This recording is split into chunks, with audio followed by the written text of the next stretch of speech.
Welcome to the White Sox REKAP Podcast. I am Ryan McGuffey. Well, so much for the goodwill and the buzz after opening day, because since then, it's been a train wreck. They are 1-10 since opening day. The White Sox have lost 8 in a row since we're taping this. They come home from a winless road trip. It feels like 2024 all over again. And the question we're asking on this edition of the podcast is, offensively, are they actually worse? They might be. Brian Anderson joins me as we discuss the ugly part of the early start of the 2025 White Sox. It's the White Sox REKAP Podcast, and it starts right now.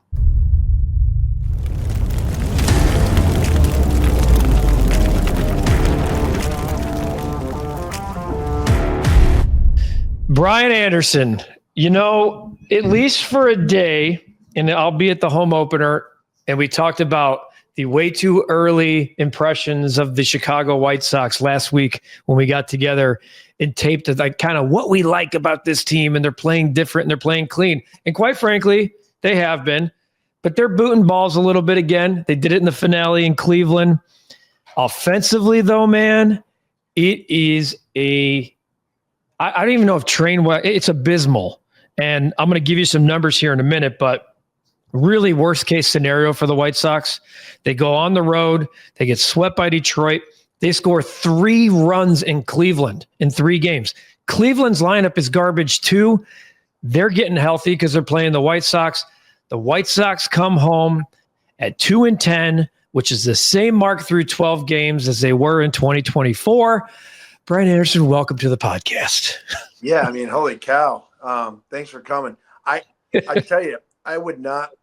Every front office and coach is sitting on that flight back, and they're going, "Oh my God!" Like the fans are going to absolutely torch them right now. And again, like no one thought they were going to be great, but man, we were giving them. We were getting excited about a couple different stats, a couple different scenarios. Mm-hmm. But again, they know what's coming, man. These there's going to be 53 sell the team signs. They're going to get booed when they leave a runner on third base with nobody out and the run doesn't score. They're going to let them have it. And again, I just hope Will Venable's prepared for something like this, because I promise you he's never experienced anything close to, White Sox fans when they feel slighted. Yeah, you're probably right. And I will say, because of his background and the fact that he had a really nice career in the majors, I don't think that part will be foreign to him. You may not like it, but he's also going to look up and tell you we're 2-10. Okay, we're 2-10. We are not scoring runs. Lenyn Sosa booted a ball that was hit at probably an exit velocity of 35 against Cleveland, and those are the little things I'm looking at, because we talked about Chase Mydroth. They've had a boatload of injuries. I'm telling you, you keep your phone ready, man, because they need outfielders right now. And you have Michael Tauchman's on the IL again. Andrew Benintendi's on the IL again. We have Corey Lee on the IL from a catching standpoint. They have multiple guys go down in Cleveland. Dude, they've scored 35 runs in 12 games as we tape this. The math is easy on this one. It's under 3 runs a game. Yeah, they've scored 4 or more runs just 3 times. This thing is ugly. I'm going to read you a couple of OPSs. I want to read this. These are guys who are in the Chicago White Sox lineup today. Okay, these are OPSs. I know it's 12 games. I know the weather's been cold, but damn it, I hate that excuse, because it's cold for everyone right now. Andrew Vaughn, 455. Miguel Vargas, 20 pounds of muscle, 474. Lenyn Sosa, 593. Brooks Baldwin, 539. Michael Taylor, 554. And Jacob Amaya, I've told you this, he shouldn't be in the major leagues. He has a 232 flipping OPS. And I'll add Luis Robert, who was not in the lineup on Thursday, 423. Wow. That's just, not to pivot away from what you just said, but that play the other night when Tauchman was rounding third in the top of the ninth, they had a chance to tie the game. When he pulled up lame and like they're like, all right, they tagged him out, like game over. I mean, right there, I just feel so bad for White Sox fans because when they saw that, I know they thought we're doomed. Like it's over because right there, you get that spark that could help you win in Cleveland. You tie the ball game, win in the 10th, 11th inning. You hold on, you get that spark in order to maybe pull off a few more games or ride that momentum wave. But my gosh, man, like that was really tough to watch. But we talked about this last episode or last few episodes, Drake. Okay, you can have players that suck. Like I knew when I wasn't batting well or if my OPS was terrible or just average run of the mill, I knew that there was going to be 4 or 5 guys in that lineup going like, okay, we're going to win games. It'll buy me some time. But when everyone is shitting down their leg like that, the most excited person right now is going to be a position player in the minor leagues because they know at some point they're going to have some turnover here because it can't last. Like that's how GMs get fired. That's how people get fired. And I know Getsy's not going to lose his job banking on a guy who's hitting, $180. Yeah, but like then but I know it in 162, and like I'm going to preface this all too by saying like I had him winning 53 games this year. That's not like I'm going, what is going on with the White Sox? The talent that they've run out there in the early going, and that's why the question on the screen right now says, is the offense actually worse in 25 than it was in 24?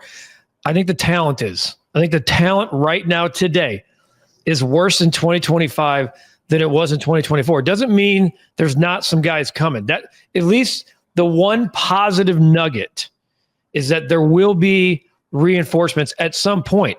But Chase Mydroth, he still has an OPS over 1050. Okay, Kyle Teal has taken a big dip. He's only hitting 190 now. He's kind of gone into a funk since that hot start. Tim Elko, the big boy, 355 average. And people are talking about Andrew Vaughn. They did show something today in the game. He ranks in the top 10% of like 5 analytical categories, which is barrel, hard hit rate. Well, I saw that. Yeah, because fans care about that. When he walks into guarantee or when he walks into the rate and they look up and see 162 or whatever it is that he's hitting. Andrew Vaughn 125. I gave him 40 points. They don't want to hear about barrel. They don't. Yeah. Hey, in 2006, I lined out a ton too. You know who didn't care? The fans. Yeah. They're like, figure it out, dude, or beat it. I just don't like it. Just Luis Robert, I'm frustrated with him too. On Wednesday, he leads off. He saw 4 pitches in 3 at-bats. 4. That can never happen. That one right there, Guff, you can spin a lot of stuff. If you're a manager or if you're the media, you can go, well, he's been hitting the ball hard. When you go up there and you swing at 4 pitches and 3 at-bats, you better have 2 first pitch home runs, a line out, and a rollover, whatever the case may be. That cannot happen. I'm going to read you a couple stats here. And people don't like to hear about the Cubs when we're talking about the White Sox, but I don't care because the Cubs are the clubhouse leader right now in the major leagues offensively. And I want to just compare. The Cubs are trying to get to the playoffs, and I get that. And the White Sox have a $65 million payroll, and we know what they are. But this is not Major League Baseball right now, not from an offensive standpoint. The Cubs lead the majors with 96 runs. The White Sox have 35. The Cubs have 3 times as many runs as the White Sox. The Cubs have 130 hits. The White Sox have 75. The White Sox are hitting they're hitting under 200. Under 200 as a team. That's incredible, man. I know. Again, I don't even want to hear that they're hitting 199, 273 on base, 305 slug. We talked last episode. Oh, at least they've had power. Do you know since the last episode how many home runs they have? I'm scared to ask, but it's probably right around the number 1. 0. Oh, no. They haven't homered. Yeah. That's where even your boy BA over here run into one on a road trip, man. That's what I'm saying, man. And like, don't tell me it's cold. Cleveland had a couple of bombs. On Thursday. Jacob Amaya and company, I understand you're talking about starting clocks and stuff. I get it. But they don't right now. I question, and I'm being 100% honest here, because I know there's a big jump between AAA and the majors. I know, and you know that I know that. But I honestly don't know how many runs per game this version of the White Sox offense would score in AAA. I don't. Well, hey, let me tell you, Guff, in baseball, right? We've discussed this before, but there's a standard, right? And I don't give a shit how bad I was playing. That's the reason why I hit Verlander well, because to his credit, if you weren't one of the premier hitters in the middle of the lineup and there wasn't anybody on, he'd come after you with a 96-mile-an-hour first pitch fastball. No matter how bad you are or how bad you're playing, you should always be able to go back and revert back to going, I'm sitting fastball out over the plate, because you can smack one in the gap, hit a home run into one. And on top of that, you always have that lefty that you're going to see at some point going, yeah, we don't have very much power, but hey, if you're a right-handed hitter and there's a lefty coming in throwing 93 with a hook, you out of 9 guys in that lineup, you should run into a couple off that guy, just because he's going to throw strikes and you're going to accidentally run into a few baseballs. But to have no home runs is insane. So Chris gets that right in the seat that I'm sitting in right now.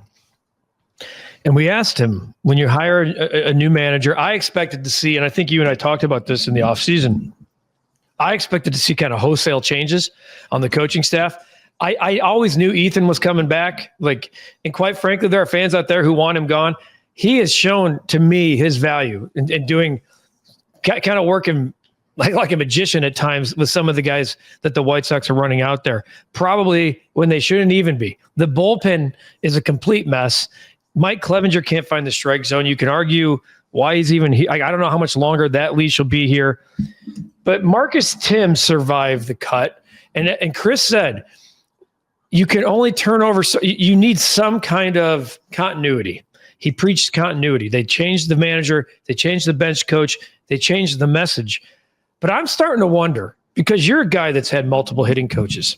And Greg Walker, his name, people wanted to fire him into the sun throughout the 05, 06, 07, 08, when you guys were scoring record amount of runs in team history, hitting a bunch of homers, etc. People are, fire Greg Walker.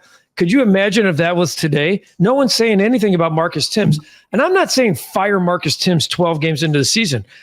But I guess what I'm asking is, if the talent is this, you have the 3rd overall pick in the draft in Andrew Vaughn. You have Benintendi, and Benintendi's been fine when he's been on the field. Luis Robert is lost and looks completely unenthused and uninterested. Those guys you're talking about all-star caliber type, okay, when I'm mentioning those names. How do you fix it? Is it a message? Is it how do that many guys have an OPS of 500 or below?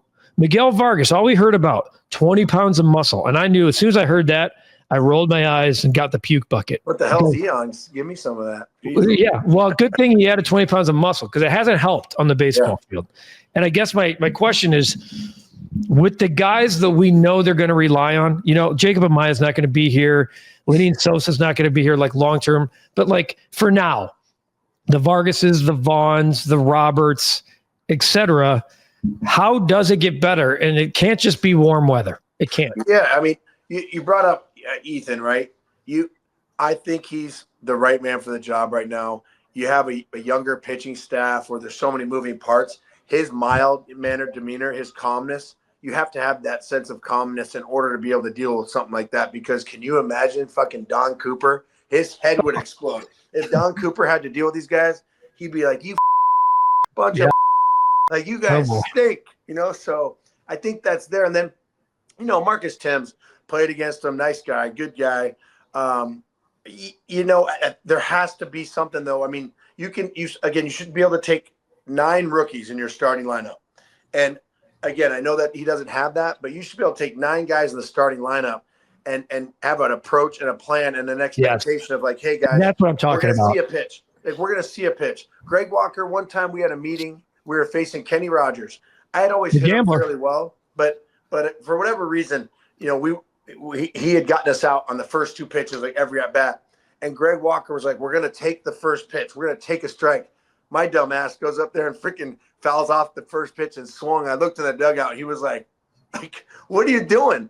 But there was that accountability factor going like, oh my God, if you don't execute, you don't follow a game plan as a younger player, you're going to get benched.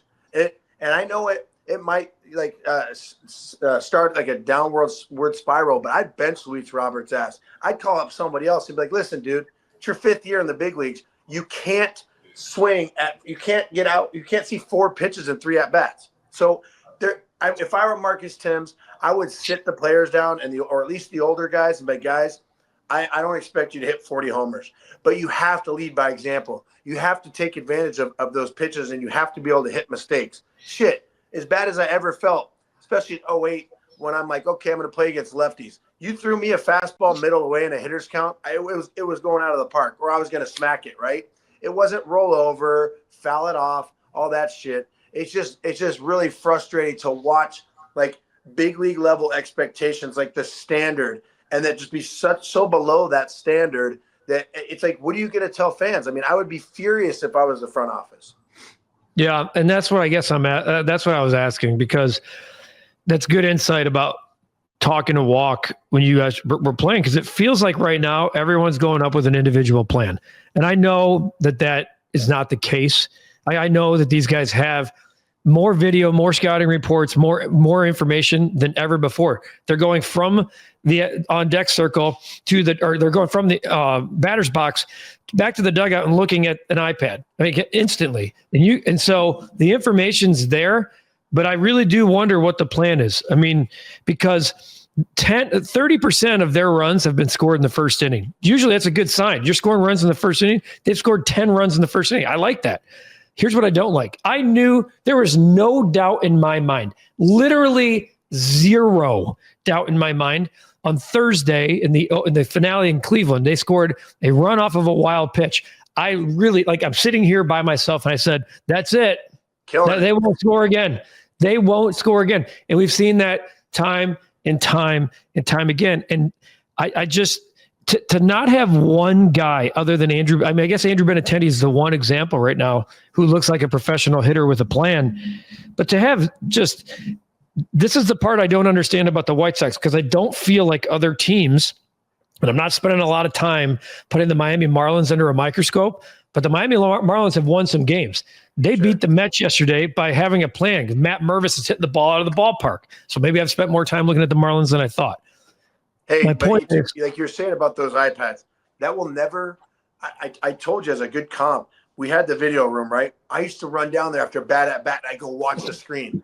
And I think Ozzy even went in there one time. He's like, out. Or Joey Cora was like, get out. Not because he didn't want me to watch my at bat and learn, process, make adjustments. He's like, dude, get out of there. We had a game going on, man. This is the big leagues. Like, you're missing out. It's almost like texting. It's like texting at a concert or filming at like a Rolling Stones concert. It's like, these guys are going to be dead soon, man. This is the Rolling Stones. You're looking at your phone during the concert? Like, Cap would have a heart attack. Look, I know Cap wouldn't allow that. That's a really good. I like that. I feel the same way sometimes. Cap is literally just confirmed that. Guff, the White Sox tech department should hack into those iPads, and it should have a thing that pops up when a guy sucks like that. Just says you stink when you look at it, and then that way they don't have to look at anything. Yeah. Just say you stink, and then go out there and go play and focus on the next at bat. I feel like sometimes there is such thing as too much information. It's information overload. And then, the mental part of this game, the game of failure and everything else that comes with it.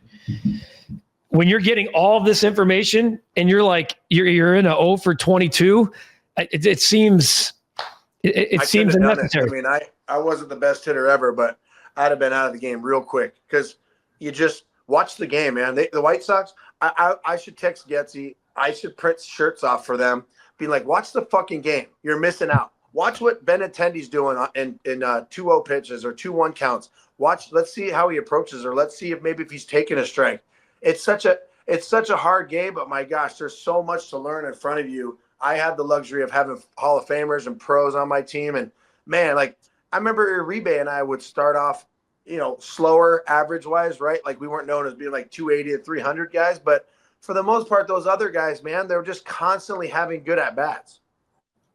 Well, look, there's no end in sight. I mean, they have the Red Sox. As we tape this now, the Red Sox are coming to town, and then the A's are coming to town. And we know the A's, they're pesky.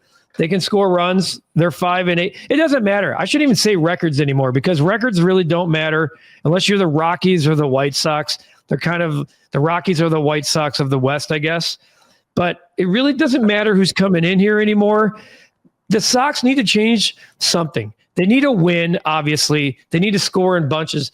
But this game looks exactly the same. It's rinse and repeat.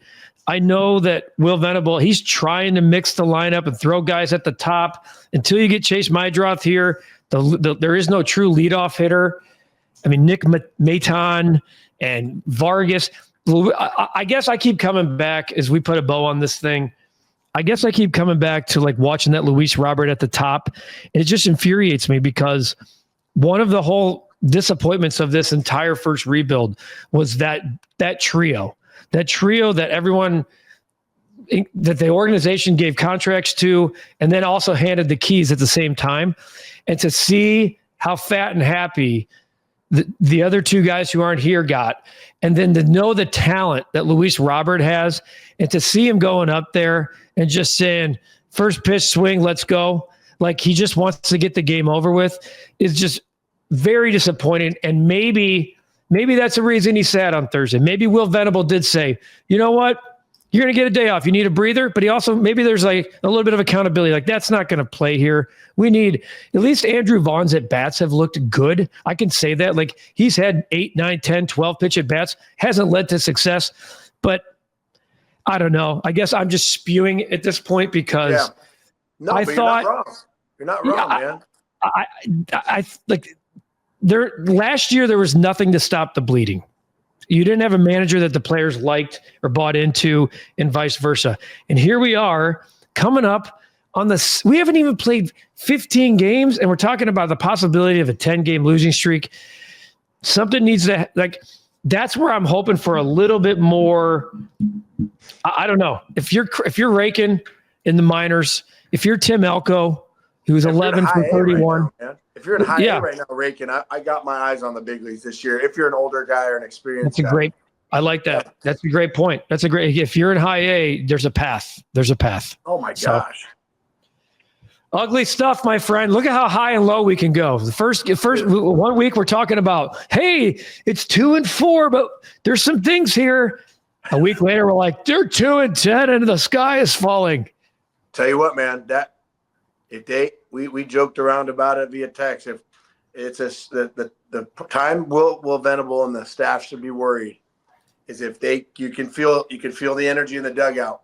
If they're down 2-0, 3-0, 4-1, go like come 6th, 7th inning, and you can see the energy get sucked out of the building, or at least out of the the dugout. That's a really bad spot to be in this early, because that means they're just like, oh, okay, we're down 3, it's over, because you're not just going to magically score 5 runs in 3 innings if you're only scoring 1 in the first 6. Very good. Yeah. The team seems to have a little bit more thick skin than that, but there's got to be, for those people who have been here, they're 41 and 121. They're probably a little that here we go again feeling can probably creep up a little earlier. I will give a plug to something that's really good. Shane Smith's been fun to watch. That changeup is absolutely filthy. So can he hit for himself? That's the thing. We're giving another hat tip to a pitcher because that's what they got. And lastly, on Sunday when Garrett Crochet pitches at the rate against the White Sox, what's the over/under on strikeouts if you're setting it? 9.5. Baseball's so dumb. Like they'll probably score 10 runs off them and get them out in the 2nd inning. Then they'll honestly, you're probably right. You are probably right. The baseball has no humor sometimes. Yeah. Brian Anderson, Ryan McGuffey, the White Sox Recap Podcast. We're here for you. We're here for you when it hurts. We're here for you whenever it hits. If they ever hit, I guess we'll be here for you too. But yeah, you're the best. Appreciate you. Thanks for watching. Thanks for listening. You can catch this podcast wherever you listen or subscribe to audio form only podcasts throughout Apple, Spotify, etc. And of course, here on the Recap platform on YouTube. For Brian Anderson, I'm Ryan McGuffey. We'll see you next time on the White Sox Recap Podcast.